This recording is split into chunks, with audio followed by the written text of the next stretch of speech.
Brilliance Audio presents Provoke, a Seaside Pictures novella by Rachel Van Dyken, performed by Brittany Presley and Peter Coleman. Hey guys, it's Braden, the musical musician, hitting you up from my home in Portland, Oregon. I made a little drum sound effect with my keyboard and then added in my normal cymbal. And here's the thing, I've been getting a lot of requests on my YouTube channel for something sexy. But guys, have you seen my hair? I pointed to my red hair and shook my head. Told my mom I was going to dye it, and she told me if I did, then I would, in fact. I gave an exaggerated gulp and hit a low key on the keyboard. Dye. I made a slicing motion across my neck and grinned.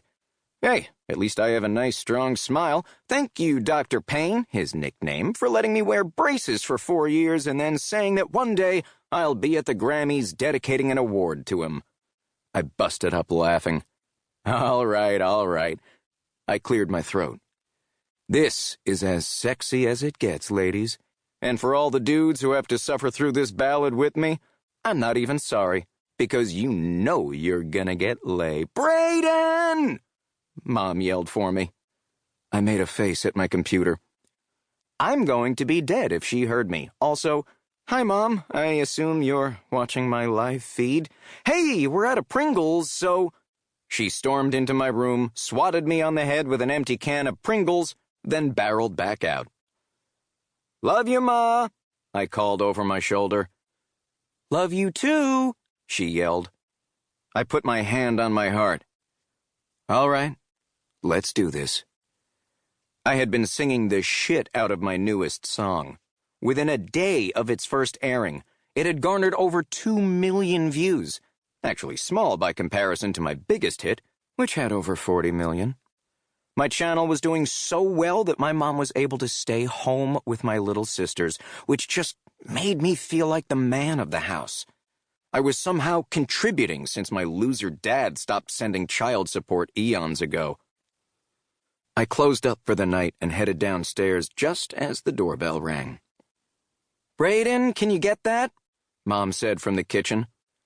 I'm elbow deep in chicken. Ew, Mom, take your fetishes elsewhere. A curse, and then, Braden, I swear I'm going to put naked chickens in your bed if you say something about that on your channel. I paused for effect, and then said, I'll think about it. Braden! I busted out laughing as the doorbell rang again.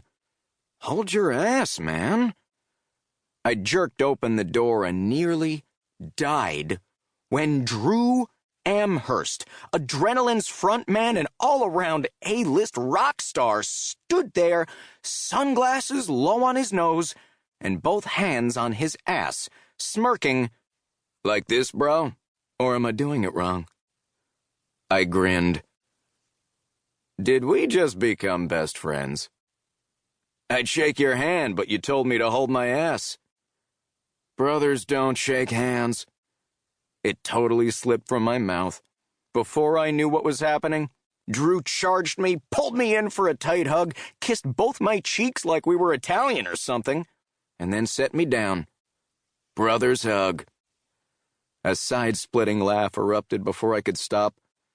I'd only chatted with Drew once when his tour made his way through Portland. He gave me backstage passes since he was a fan of my channel, but that was the extent of our relationship.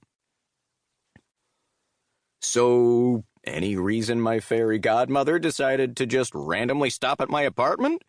Or were you just out wandering the streets in leather pants trying to see how many prostitutes offered you drugs out of confusion? Off the drugs. He walked further into my house and pulled off his aviators. Thanks, though, for the temptation. I'm actually in the area looking for some wise-ass 19-year-old who seems to be in competition with our music videos for how many views he can get. He shook his head. Releasing a live stream the same day we drop our new single? That's cold, man.